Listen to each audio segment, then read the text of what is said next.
Escape from the Meteor Storm, a gentle bedtime adventure with Thomas and Goldie.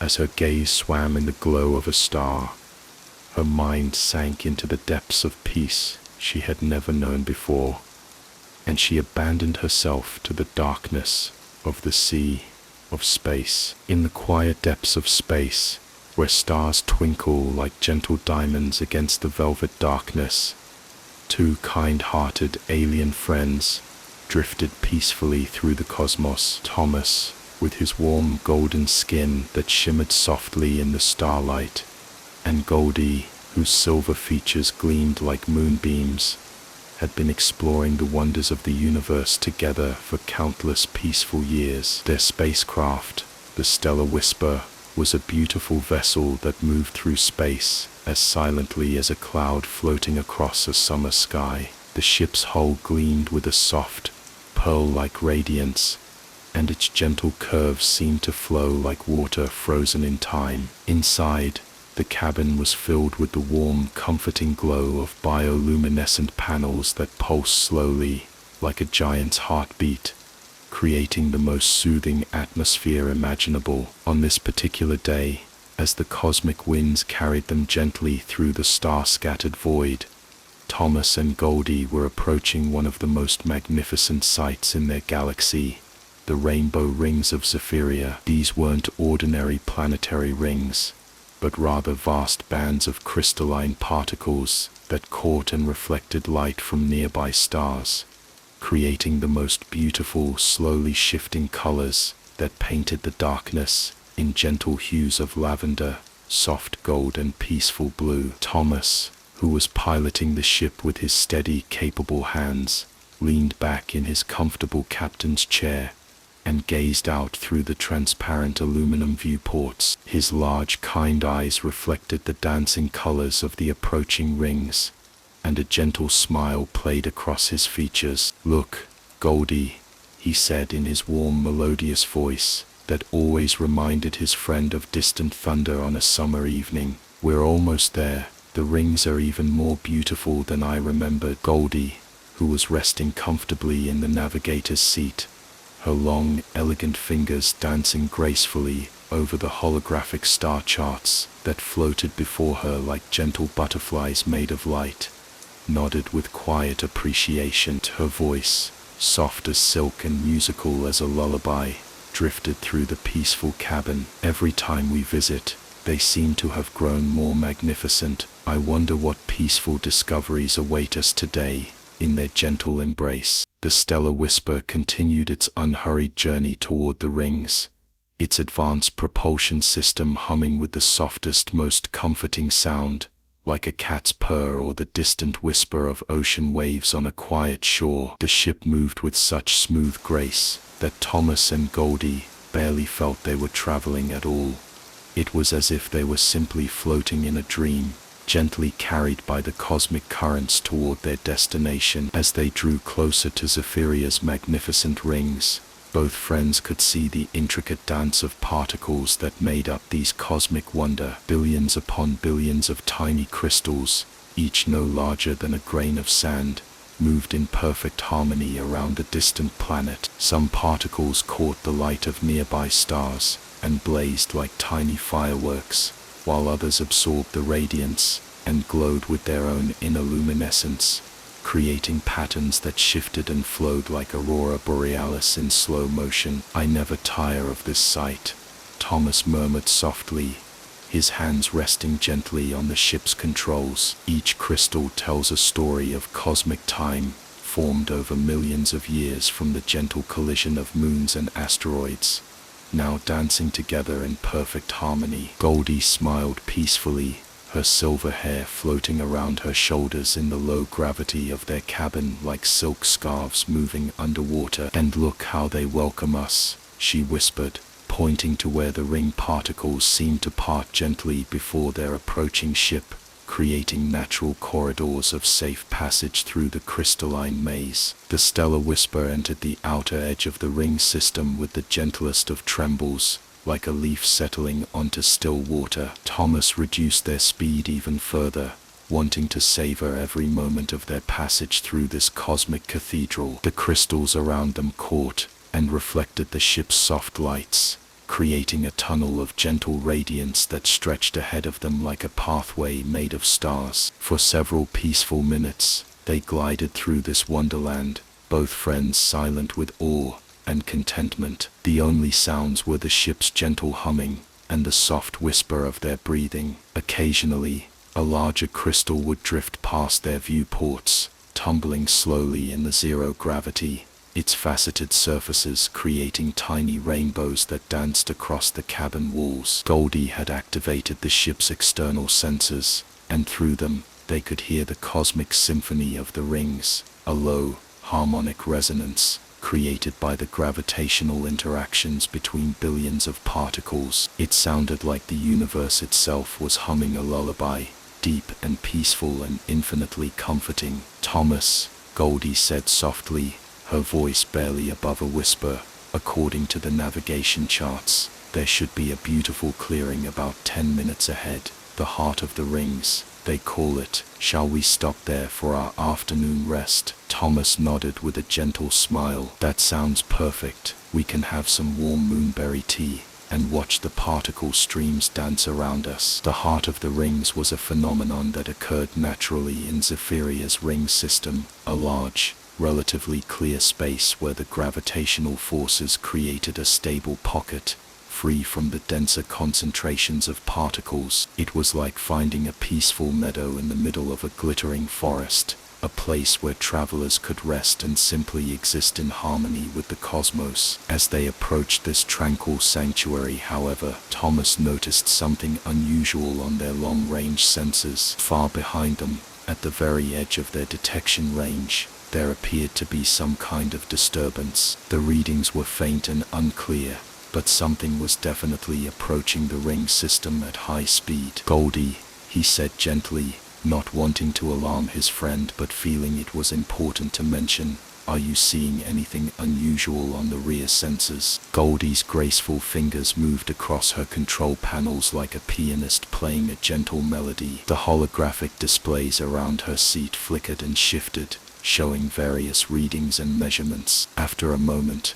her expression grew slightly puzzled, though still peaceful. "There does seem to be something approaching from the direction of the Andorian Nebula," she said thoughtfully, "but the readings are unusual, almost chaotic." Thomas brought up the rear-view display on their main screen, and both friends studied it carefully. What they saw made their eyes widen with wonder and just the slightest touch of concern. Racing toward them through space was what appeared to be a cloud of brilliant lights, moving at tremendous speed and growing larger with each passing second. "It's beautiful," Goldie whispered, "but I've never seen anything quite like it." As they watched, the mysterious phenomenon continued to approach, and gradually its true nature became clear. It wasn't a single object, but rather thousands upon thousands of small rocky bodies, meteors, all traveling together in a vast swarm. Each meteor glowed with the heat of its passage through space, and trailing behind many of them were tails of luminescent gas that sparkled like cosmic hair flowing in stellar winds. "A meteor storm,"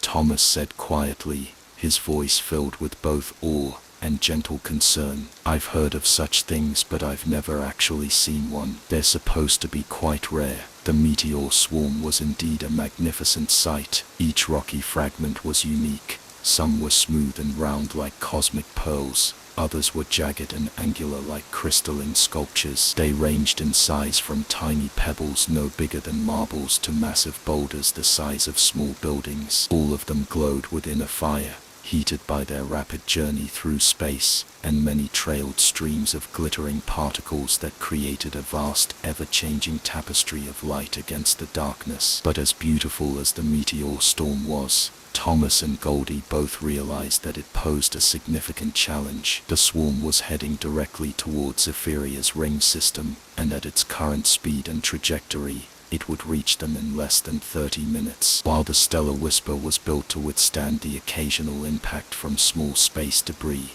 A collision with even one of the larger meteors in this storm could cause serious damage. We need to find safe passage through the rings before the storm arrives, Thomas said calmly, his training and experience allowing him to remain peaceful even in this potentially dangerous situation. The particle density is too high here for us to simply accelerate our way out. Goldie nodded, her silver features serene despite the challenge they faced. The ring system extends for thousands of kilometers in all directions, she said thoughtfully. But there must be natural corridors we can follow, pathways where the gravitational forces have cleared safe channels through the particles. Thomas gently adjusted their course, moving the Stellar Whisper away from their planned rest stop in the heart of the rings. Instead, he began to follow what appeared to be a natural channel that curved gracefully through the crystalline maze. The ship responded to his touch like a faithful companion, gliding smoothly along the safe corridor with barely a tremor. Behind them,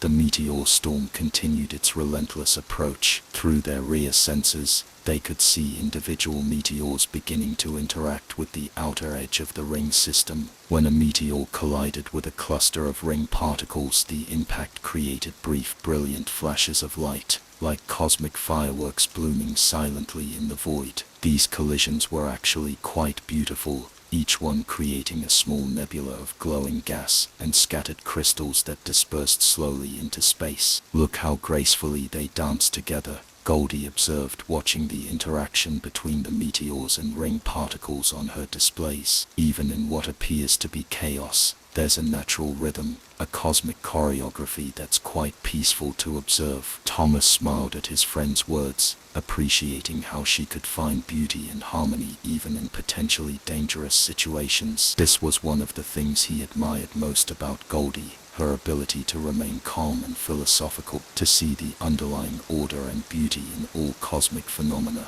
As they continued along their chosen corridor, both friends worked together to navigate the challenges ahead. Thomas focused on piloting their ship along the safest possible route, his steady hands making tiny adjustments to their course whenever the sensor readings indicated potential obstacles. Goldie monitored their progress on the navigation charts, comparing their actual position with the predicted safe passages through the ring system. The Stellar Whisper moved through the crystalline corridors like a fish swimming through a coral reef. Sometimes their path was wide and clear, allowing them to increase speed slightly. Other times the channel narrowed, requiring Thomas to slow down and navigate carefully between denser concentrations of ring particles. Throughout it all, the ship responded beautifully to his commands, its advanced systems working in perfect harmony to keep them safe. As they traveled deeper into the ring system, the meteor storm behind them continued to intensify. More and more of the rocky fragments were now interacting with the rings, creating an increasingly spectacular light show. Each collision sent ripples of energy through nearby particles, causing them to glow more brightly and shift their orbital patterns. It was like watching a vast musical instrument being played by cosmic forces, each impact creating new harmonies in the ring's natural resonance. The storm is definitely gaining on us, Goldie reported gently, her voice maintaining its characteristic calm despite the situation. But according to my calculations, we should reach the inner edge of the ring system in about 20 minutes. Once we're clear, we can accelerate to a safe distance. Thomas nodded, maintaining his steady concentration on their navigation. The corridor they were following had begun to curve more sharply, winding through increasingly complex arrangements of ring particles. Some sections were like flying through tunnels of living light, with crystalline walls that pulsed and glowed in response to gravitational forces. Other areas opened into larger chambers, natural clearings where they could see the vast scope of the ring system stretching away in all directions. In one of these clearings, they encountered something truly magical. A family of space whales, massive gentle creatures that lived in the vacuum between stars, was feeding on the ring particles. These magnificent beings, each one larger than their ship, moved with slow, graceful undulations, their translucent bodies glowing with bioluminescent patterns that pulsed in rhythm with their cosmic hearts. How wonderful, Goldie whispered, watching the space whales with delight. They're feeding on the mineral content in the ring particles. This must be a regular feeding ground for them. The largest of the space whales, clearly the matriarch of the family group, turned toward the stellar whisper as it passed. Her enormous eye, deep and wise, and filled with ancient knowledge, regarded the small ship with gentle curiosity. For a moment, the two very different forms of life, the technological and the biological, shared a peaceful connection across the void. Thomas slowed their ship respectfully, not wanting to disturb the whales feeding. As they passed through the clearing, several of the younger whales approached their ship playfully, their massive forms moving with surprising grace and gentleness. One young whale, barely larger than their ship, but still immense by human standards, swam alongside them for several minutes, its bioluminescent patterns flickering in what seemed almost like a form of communication. "I think she's trying to tell us something," Goldie said softly, studying the patterns of light dancing across the whale's translucent skin. The sequences seemed almost directional. Thomas watched the young whale carefully, and gradually he began to understand. The creature's light patterns were indeed indicating direction, pointing toward a specific corridor that led deeper into the ring system. It was as if the whale was showing them a safer, more direct route through the crystalline maze. "She knows these rings better than any navigation chart," Thomas realized. "This is her home. She's offering to guide us." Following the young whale's lead, they entered a corridor that didn't appear on any of their star charts. This passage was narrower than the one they had been following, but it was also more direct, curving gracefully through the heart of the ring system along what appeared to be a natural highway used by the space whales in their migrations. As they traveled along this new route, more space whales appeared, swimming alongside their ship in a gentle escort formation. The creatures moved with such fluid grace that their presence was incredibly calming, like being surrounded by living embodiments of cosmic peace. Their bioluminescent patterns created a constantly shifting light show that painted the inside of the ship's cabin in soft, ever-changing colors. They had seen meteor storms many times before, and somehow escaped them without incident. Behind them, the meteor storm had reached the main body of the ring system. The interaction between the fast-moving meteor and the slower ring particles was creating an increasingly dramatic display. Cascades of brilliant light rippled through the rings as impacts sent energy waves racing through the crystalline structures. Some of the larger meteors were breaking apart as they collided with denser particle concentrations, creating secondary swarms of smaller fragments that spread out like cosmic flowers blooming in space. "It's actually quite beautiful," Goldie observed, watching the storm's progress on their rear sensors. "Destructive, yes, but also creative. All of this collision and interaction will eventually form new structures, new patterns in the rings. In a way, we're witnessing the universe reshaping itself." Thomas smiled at his friend's philosophical perspective. Even in the midst of their escape, she could appreciate the larger cosmic processes at work. This was what made their journeys together so meaningful, the way they could share wonder and wisdom even in challenging circumstances. The corridor guided by the space whales continued to wind deeper into the ring system, taking them through regions of extraordinary beauty. They passed through chambers where the ring particles had formed natural crystalline gardens, with structures. "Thank you, Haven's Rest," Thomas replied, his voice reflecting his gratitude for the warm welcome. "We're looking forward to some peaceful time on your station." As they guided their ship into the station's docking bay, Thomas and Goldie could see other travelers who had also come to witness the Meteor Storm's interaction with the rings. Some were scientists and researchers documenting the event, while others were simply cosmic tourists who had traveled great distances to see this rare celestial phenomenon. The docking bay was filled with ships of many different designs, representing species from throughout their region of the galaxy. After securing the stellar whisper in its assigned berth, Thomas and Goldie made their way into the station proper. The interior of Haven's Rest was designed to be as welcoming as possible, with soft lighting, comfortable furnishings, and large viewports that offered stunning views of the surrounding space. The artificial gravity was set to a gentle level that accommodated most species, and the atmosphere was a carefully balanced mixture that could be breathed comfortably by the widest possible range of beings. In the station's main common area, they found beings from dozens of different worlds, all sharing stories of their travels and observations. The conversation was animated but peaceful, filled with the kind of camaraderie that naturally develops among cosmic explorers. Someone had set up a large holographic display showing real-time images of the ongoing meteor storm, and small groups of beings gathered around it, pointing out particularly spectacular impacts and discussing the long-term implications for the ring system's evolution. Thomas and Goldie found comfortable seats near one of the large viewports, where they could continue to observe the distant light show while enjoying the warm hospitality of the station. A server brought them steaming bowls of cosmic soup, a delicious blend of vegetables and proteins from several different worlds, seasoned with spices that created warming sensations throughout their bodies.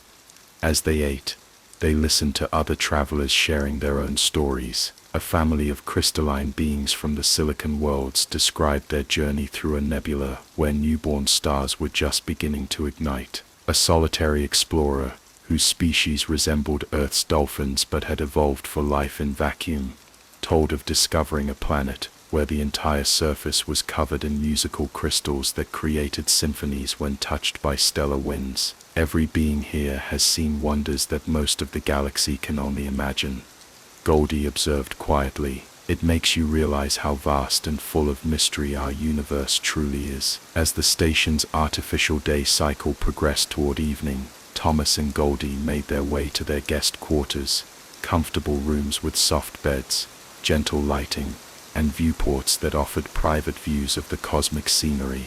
But before settling in for the night, they decided to visit the station's main observation deck for one final look at the day's spectacular events. The observation deck was a large domed chamber at the top of the station, with transparent walls that provided unobstructed views in all directions. Several other beings were also there, quietly contemplating the cosmic display. The meteor storm was now past its peak, but the effects of its passage through the ring system continued to create beautiful patterns of light and energy. "Look," Goldie whispered, pointing toward a section of the rings where the impacts had created a vast spiral of glowing gas. "It's like a cosmic rose blooming in the darkness." Thomas followed her gaze and smiled at the apt description. The nebulous structure did indeed resemble a flower, with petals of luminescent gas that unfurled slowly from a bright central core. It was one of many such formations created by the day's events, each one unique and beautiful in its own way. As they stood together in comfortable silence, watching the cosmic light show, both friends felt a deep sense of peace and gratitude. Their adventure had challenged them, taught them new things about the universe and about friendship, and provided them with memories that would last for the rest of their lives. They had faced danger together, and emerged not just unharmed but enriched by the experience. "I'm grateful for days like this," Thomas said softly, his voice barely audible over the gentle hum of the station's life support systems. "Adventures that remind us why we chose to explore the stars, and friends who make every journey meaningful." Goldie smiled, her silver features peaceful in the soft light reflected from the cosmic phenomena outside. "And I'm grateful for the kindness we encountered today, from the space whales who guided us to safety, from the beings here on the station who welcomed us with such warmth." It gives one faith in the essential goodness that exists throughout the universe. As the station's evening cycle deepened, other observers gradually made their way back to their quarters, leaving Thomas and Goldie alone with the stars. They remained on the observation deck for a while longer, simply existing in peaceful communion with the cosmos around them. The meteor storm had passed, but its effects would continue to reshape and beautify the Zephyrian rings for countless years to come. Finally, feeling the gentle fatigue that comes after a day of adventure and wonder, they made their way back to their quarters. Their rooms were adjacent, with a common area where they could sit together and share a final warm drink before sleep. The station's kitchen had provided them with cups of lunar chamomile tea, a soothing beverage that was perfect for settling into peaceful rest. "Tomorrow we should visit the research station on Zephyr's third moon," Goldie suggested as they settled into comfortable chairs with their tea. I understand they have detailed records of the ring system's evolution, and after today's events, those records will need updating. Thomas nodded, already looking forward to their next day's adventure, and perhaps we'll encounter our whale friends again. I'd love to learn more about their migration patterns and their relationship with the ring system. As they finished their tea, both friends felt the comfortable drowsiness that comes with a day well lived. They had faced challenges, discovered wonders, made new friends, and returned safely to share their experiences with others. In the morning, they would continue their explorations, but for now, it was time for peaceful rest. In their respective rooms, Thomas and Goldie settled into the station's comfortable beds, their thoughts filled with images of crystalline corridors, gentle space whales, and cosmic fireworks blooming in the darkness. Outside their windows, the effects of the meteor storm continued to paint the night with gentle light, a cosmic lullaby that would carry them peacefully into dreams of further adventures among the stars. The Stellar Whisper rested quietly in its docking bay, its systems powered down to minimum levels, ready to carry its crew to new wonders when the morning came. And in the vast expanse of space around them, the universe continued its eternal dance of creation and transformation, filled with infinite possibilities for those brave and kind enough to venture forth and explore. As sleep finally claimed them both, Thomas and Goldie smiled with the contentment that comes from a day filled with wonder, friendship, and the peaceful joy of exploration. Tomorrow would bring new adventures, but tonight, they rested peacefully in the gentle embrace of the cosmos, surrounded by the warm glow of stars, and the quiet comfort of dreams filled with space whales, crystal gardens, and the endless beauty of their magnificent universe. The meteor storm had passed, but its gift of transformation would continue for eons, reminding all who saw it that even the most challenging events can create unexpected beauty. And somewhere in the ring system, a family of space whales continued their peaceful feeding, their bioluminescent patterns pulsing gently in the cosmic darkness, carrying memories of two kind friends who had shared their journey through the stars. And so ended another peaceful day of cosmic exploration for Thomas and Goldie, two friends whose gentle hearts and brave spirits carried them safely through all the wonders and challenges the universe could offer, always ready for the next adventure that awaited among the infinite stars. The Lost Space Station, a gentle bedtime adventure with Thomas and Goldie, the infinity, where darkness and light coquettishly intermingled, like lovers chasing each other, floated before our eyes. In the peaceful depths of space, where time moves like honey and starlight, falls like gentle rain, two kind-hearted friends drifted quietly through the cosmic void aboard their beloved ship, the Stellar Whisper. Thomas, with his warm golden skin that seemed to hold the light of 1,000 peaceful sunsets, and Goldie, whose silver features reflected the soft radiance of distant moons, had been exploring the gentle mysteries of the universe together for many tranquil years. Their ship moved through space with the grace of a swan gliding across a still lake, its pearl-white hull catching and reflecting the light of nearby stars in soft, comforting patterns. The Stellar Whisper was more than just a vessel to them.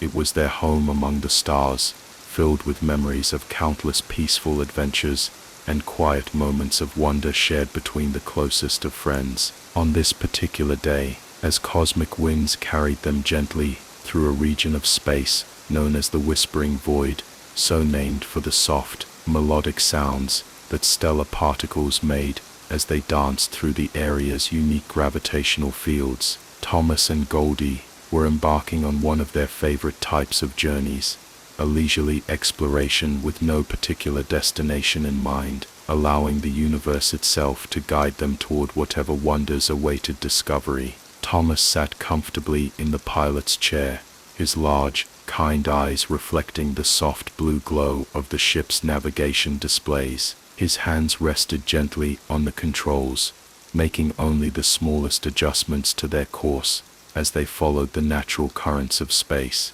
There was something deeply meditative about this type of travel, letting go of rigid plans and schedules, and instead flowing with the cosmic rhythms that connected all things in the universe. The stellar winds are particularly gentle today, Thomas observed softly, his voice carrying the warm musical quality that always reminded Goldie of distant thunder on a summer evening. I can feel them carrying us towards something interesting. Can you sense it too? Goldie, who was resting peacefully in the navigator's seat, her long silver hair floating gracefully around her shoulders in the low gravity of their cabin, nodded with a serene smile. Her voice, soft as silk and melodious as a lullaby, drifted through the quiet cabin like music. Yes, there's definitely something calling to us from the direction of the Andromeda Drift, something old and patient, waiting to share its stories. The Andromeda Drift was a region of space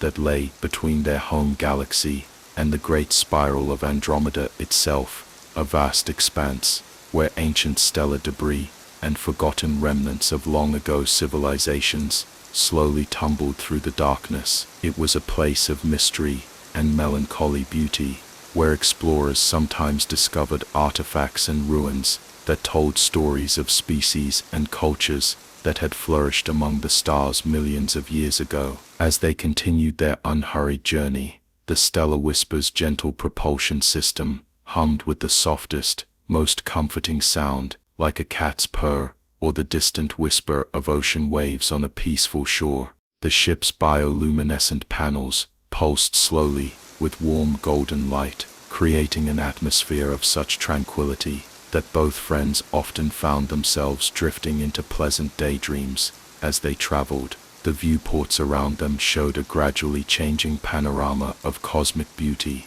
Distant nebulae painted the darkness with soft pastels, gentle purples and blues, warm golds and silvers that shifted and flowed like aurora borealis in slow motion. Occasionally, a comet would drift past in the distance, its tail streaming behind it, like a cosmic scarf woven from starlight and ice crystals. "Look there," Goldie said softly, pointing toward a region of space where the stars seemed to shimmer with an unusual quality. "The light is behaving strangely in that area, almost as if there's something there that we can't quite see." Thomas adjusted their course slightly, following Goldie's observation with the trust that came from years of exploring together. His friend had an almost supernatural ability to sense anomalies and interesting phenomena that their instruments might miss. It was as if she could feel the subtle rhythms and patterns of space itself, detecting variations that spoke of hidden wonders waiting to be discovered.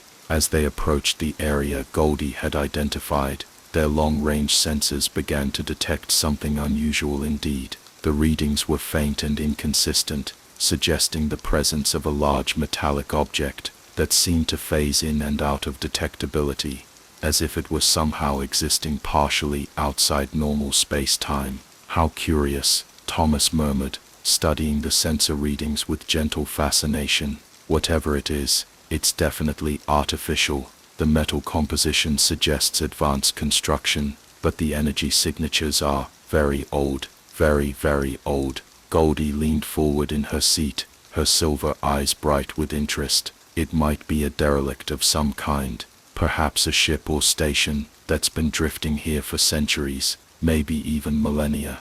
The phase shifting could be caused by some kind of temporal field generator that's still partially functional." The possibility of discovering an ancient derelict filled both friends with a mixture of excitement and reverence. Such finds were incredibly rare and precious, glimpses into the lives and achievements of civilizations that had reached for the stars long before Thomas and Goldie's own people had even discovered fire. Each derelict was like a message in a bottle, cast into the cosmic ocean by beings who had hoped their legacy might someday be found and remembered. It was a miracle that this bottle, this message, was found in such a vast void of space. As they drew closer to the anomaly, it began to resolve into something more concrete on their senses. The object was large, much larger than their own ship, and appeared to have a complex multi-section structure.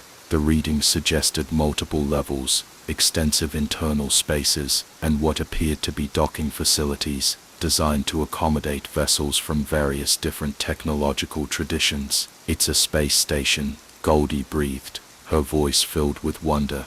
"Look at the architecture on the long-range visual sensors, those curved sections, the way the different modules are connected. It's beautiful, like a flower blooming in space." Indeed, as the station became visible through their telescopic viewers, it revealed itself to be a marvel of ancient engineering. The central hub was a graceful sphere, perhaps a kilometer in diameter, from which extended 6 curved arms that swept outward, like the petals of some cosmic flower. Each arm terminated in a specialized module, some clearly designed for scientific research, others appearing to be living quarters or administrative sections, and at least one that looked like it might have been a cultural or recreational facility. The entire structure was covered in a hull material that seemed to shift color subtly as they watched, cycling slowly through shades of deep blue, silver and gold. This chromatic variation wasn't random, there was a pattern to it, a rhythm that suggested the station's systems might still be partially active, despite its apparent abandonment. "The design suggests a multi-species collaborative effort," Thomas observed, studying the station's architecture with growing appreciation. "Look at how different sections use different construction philosophies. Some favor curved organic shapes, others prefer angular geometric forms. This station was built by many different cultures working together." As they approached the mysterious station, both friends felt a sense of profound respect for what they were witnessing.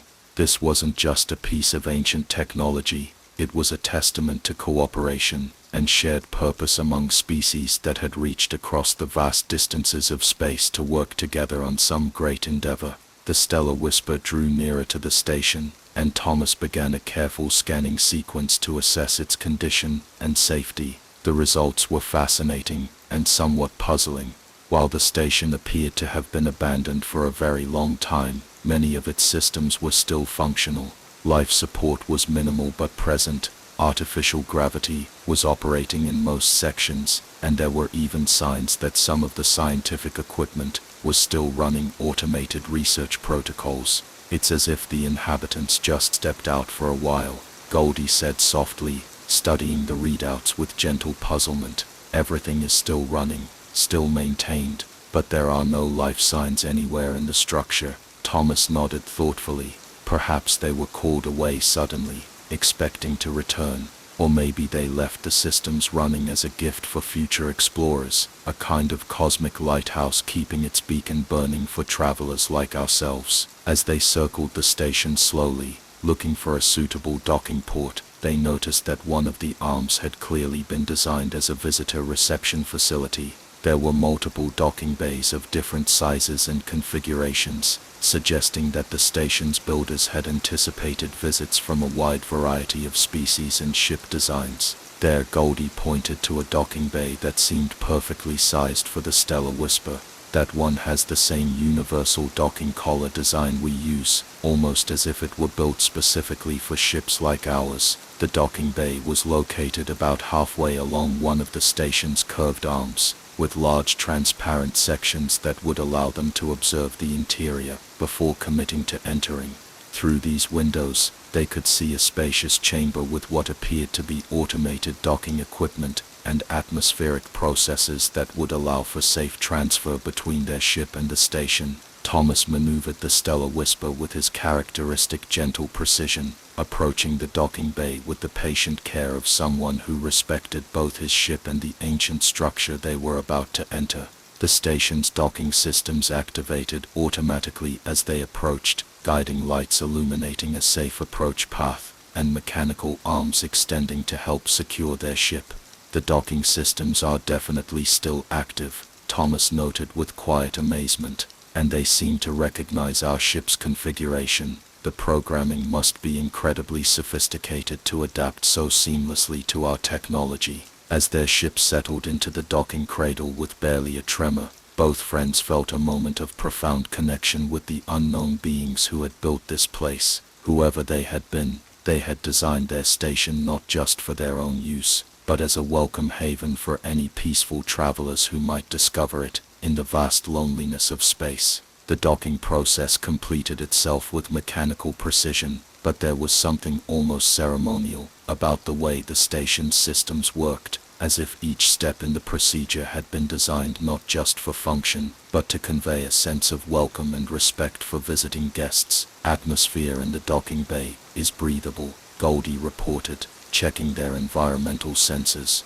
Gravity is set to a comfortable level, temperature is perfect. It's as if someone is still maintaining these systems for guests. Thomas began the process of powering down their ship's systems to standby mode, but he did so with extra care, ensuring that they could depart quickly, if necessary.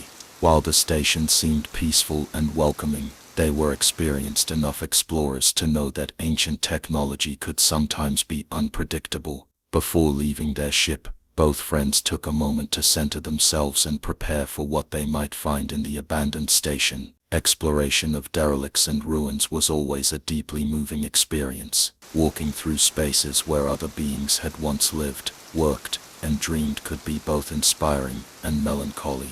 Whatever we find in there, Thomas said softly, we should remember that this place was once someone's home. We're guests here, even if our hosts are long gone. Goldie nodded, her expression serene but respectful, and perhaps we can learn something about them that will help us understand our own journey through the cosmos. Sometimes the greatest treasures we find aren't objects or technologies, but insights into the hopes and dreams of those who came before us. They made their way to the Stellar Whispers airlock, where they put on their exploration suits, not because the station's atmosphere was dangerous, but because the suits contained recording equipment and tools that would help them document whatever they discovered. These weren't bulky, cumbersome spacesuits, but rather elegant garments woven from smart materials that provided protection while allowing complete freedom of movement. The airlock cycled open with a soft whisper of equalizing pressure, and Thomas and Goldie stepped into the docking bay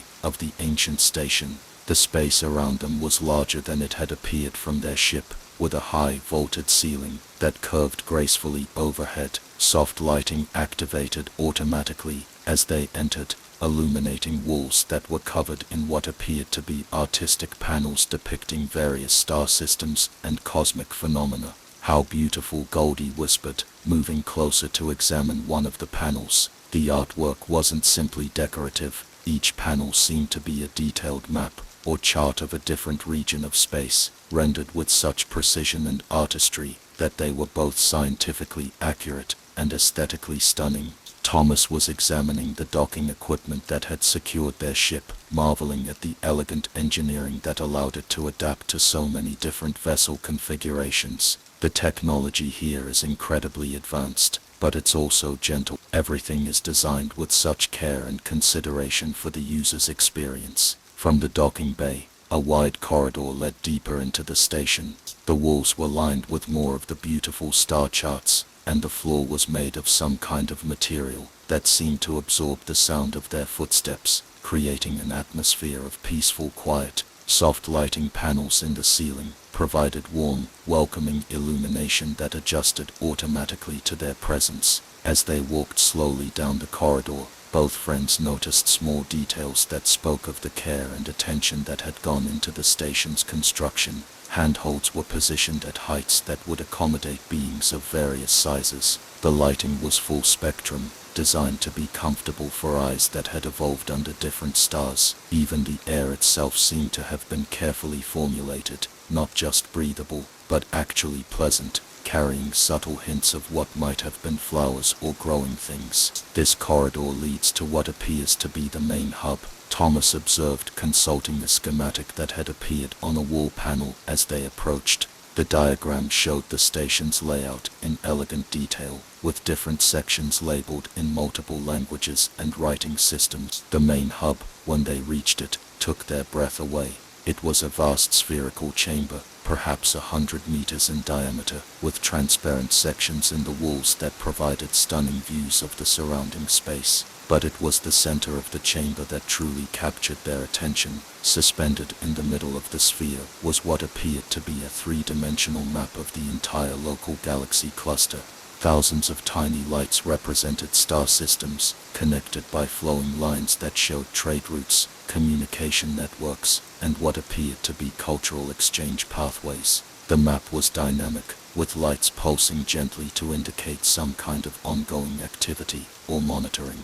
It's a coordination center, Goldie realized, her voice filled with wonder. This station wasn't just a research facility or way station, it was a hub for coordinating activities across multiple galaxies. Look at the scope of it.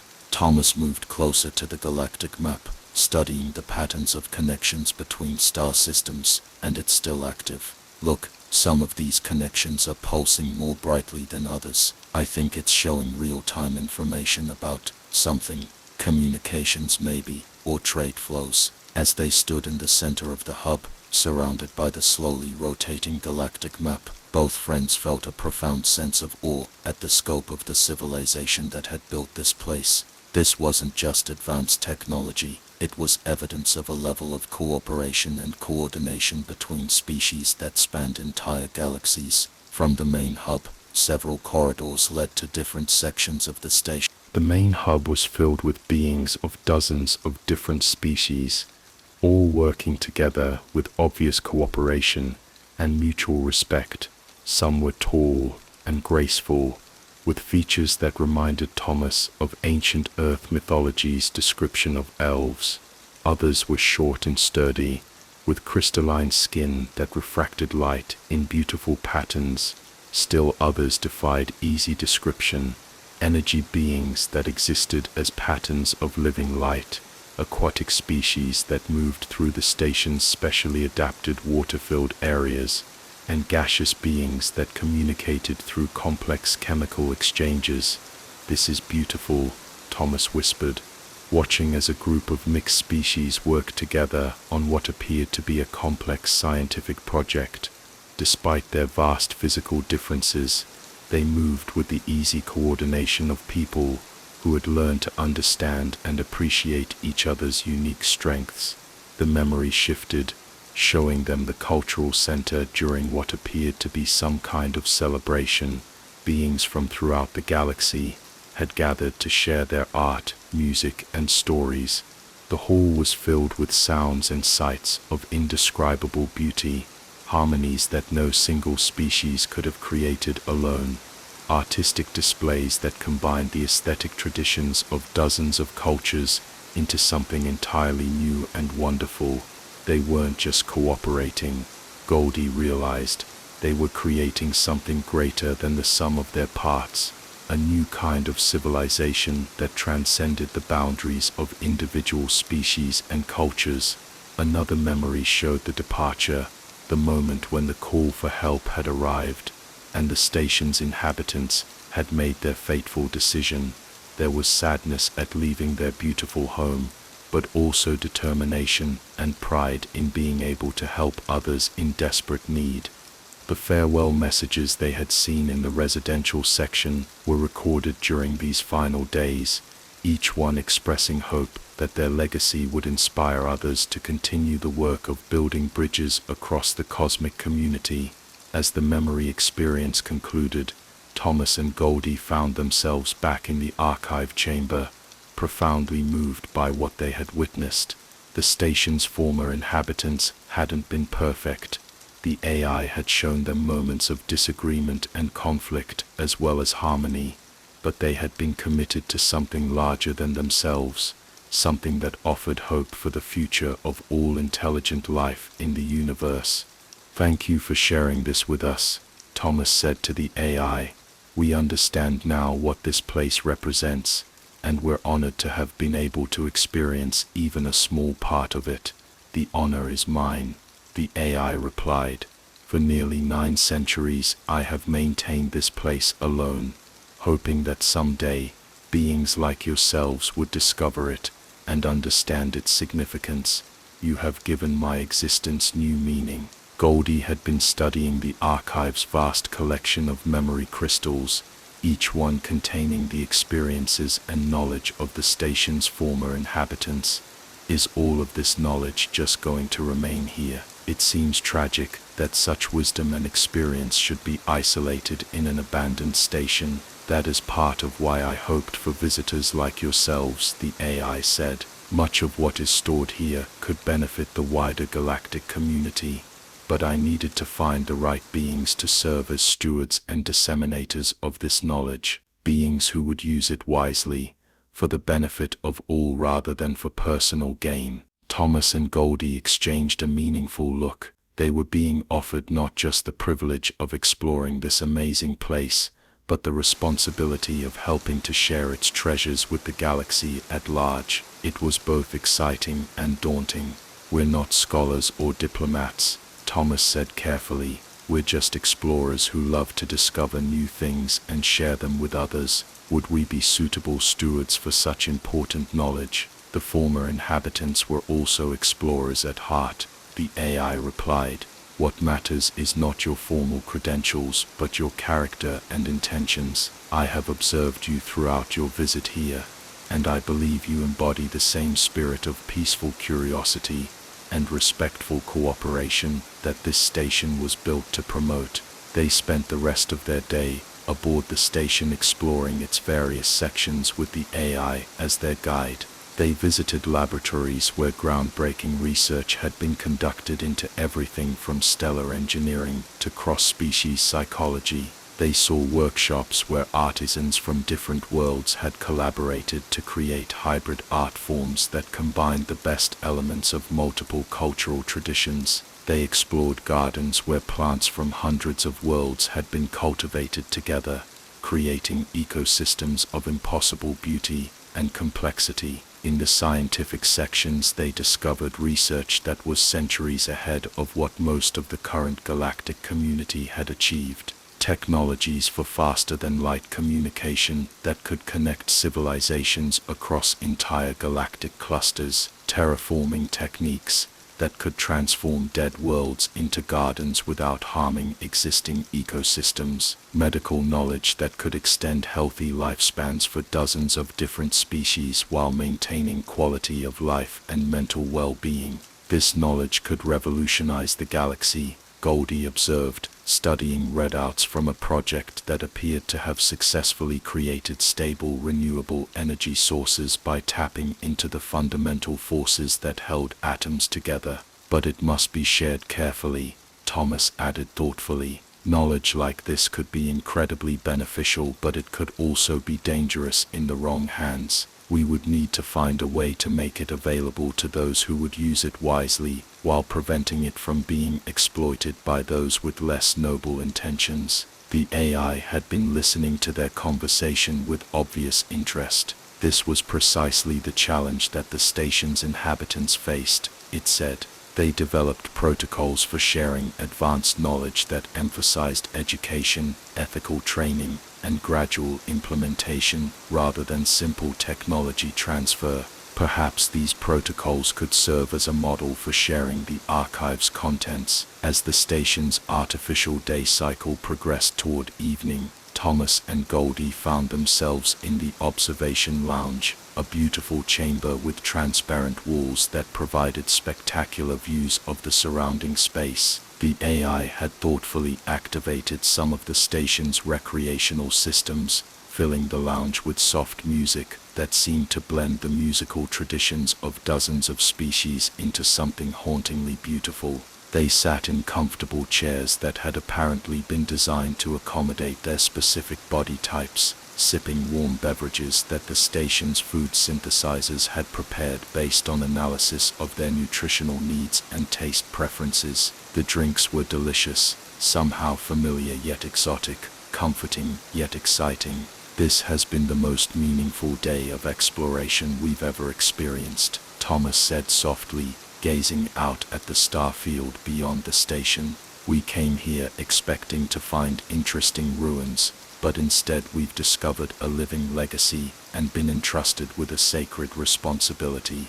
Goldie nodded, her expression thoughtful and peaceful. "I keep thinking about the sacrifice those beings made, leaving all of this beauty and comfort to help strangers they'd never met. It makes me want to be worthy of their example." Through the transparent walls of the lounge, They could see the lights of their own ship, the Stellar Whisper, docked peacefully at the station. Tomorrow they would need to decide how to proceed with the knowledge and responsibility they had been given. But for now, they were content to simply exist in this peaceful place, surrounded by the legacy of beings who had dedicated their lives to building a better universe. "I have a proposal," the AI said quietly, as if hesitant to interrupt their contemplation. "Rather than trying to disseminate all of the archive's knowledge at once, perhaps we could begin with a more modest approach. You could take copies of certain selected materials, things that would be immediately beneficial and relatively safe,